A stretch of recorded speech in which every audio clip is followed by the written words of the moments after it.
صلی اللہ علیہ وعلا آلہ واصحابہ وبارک وسلم تسلیما کثیرا کثیرا اما بعد فاعوذ باللہ من الشیطان الرجیم بسم اللہ الرحمن الرحیم لقد من اللہ علی المؤمنین اذ بعث فیہم رسولا من انفسهم يتلو عليهم آياته ويزكيهم ويعلمهم الكتاب والحكمة وإن كانوا من قبل لفي ضلال مبين صدق اللہ العظیم۔ سبھی تعریف اس کی ہے، اسی کی حمد خوانی ہے، سبھی تعریف اس کی ہے، اسی کی حمد خوانی ہے، ہماری جان پر ہر دم خدا کی مہربانی ہے، اور کہیں گرمی کہیں سردی کہیں بارش کہیں طوفان، کہیں گرمی کہیں سردی کہیں بارش کہیں طوفان، کرشمہ سب اسی کا ہے، اسی کی مہربانی ہے، اور وہی کرتا ہے دن روشن وہی پھر رات لاتا ہے،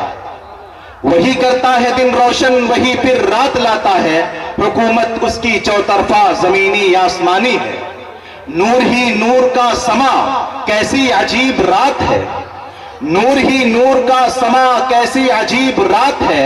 عرش سے لے کر فرش تک کارے عجائبات ہے، اور شعلے ہاتھوں میں لیے ہوئے نجم و قمر کدھر چلے، شعلے ہاتھوں میں لیے ہوئے نجم و قمر کدھر چلے، کیوں ہے سجی یہ چاندنی کس کی سجی بارات ہے، اور رئیس قاسمی مالیگاوی نے کہا تھا وہ ڈال ڈال کو پھولوں کی شال دیتا ہے، وہ ڈال ڈال کو پھولوں کی شال دیتا ہے، وہ پیڑ پیڑ کو ابر و غزال دیتا ہے، اور کسی کو راستہ دیتا ہے وہ سمندر میں، کسی کو راستہ دیتا ہے وہ سمندر میں، کسی کے کاسے میں تالاب ڈال دیتا ہے، ہر مشقت بھی وہی غم بھی وہی دیتا ہے،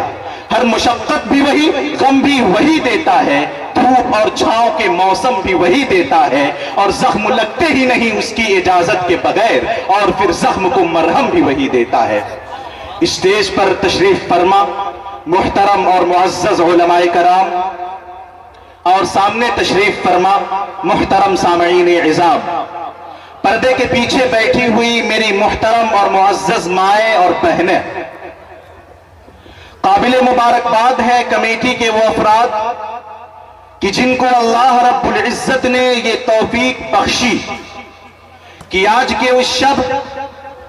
اس ذات اقدس کا تذکرہ ہو،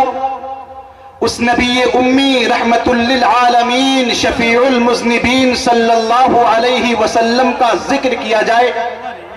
ایسی شخصیت کا تذکرہ ہو، اس نبی کی بات کی جائے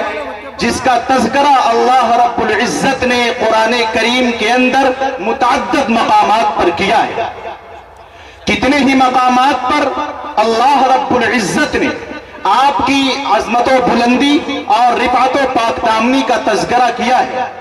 ابھی اس کا تذکرہ تفصیلاً انشاءاللہ العزیز آپ کے سامنے علماء کرام کریں گے۔ میں آپ کو یہ بتاتا چلوں کہ آج کے اس پروگرام کی صدارت فرما رہے ہیں استاذ الاساتذہ حضرت اقدس حضرت مولانا اقبال احمد صاحب فائق قاسمی محتمم جامعہ عربیہ تاج العلوم لکشمی پور خاص۔ پھر ایک بار میں اعلان کر دوں کہ علماء کرام اگر میری آواز سن رہے ہوں تو جلد از جلد اسٹیج پر تشریف لائیں، اور سامنے جو لوگ ٹہل رہے ہیں افراتفری کا ماحول جن لوگوں نے بنا رکھا ہے، پھر ان سے ایک بار ادب کے ساتھ درخواست کرتا ہوں کہ پنڈال میں تشریف لائیں۔ عزیزان محترم، جو لوگ تشریف لائے ہیں، اسٹیج پر تشریف لائے ہوئے علماء کرام، میری جبین عقیدت سلام کرتی ہے، میری جبین عقیدت سلام کرتی ہے، قبول ہو کی محبت سلام کرتی ہے۔ اب بہت جلد پروگرام کا آغاز و افتتاح ہونے جا رہا ہے۔ جن لوگوں کے کانوں تک میری آواز پہنچ رہی ہو، پردے میں بیٹھی ہوئی یا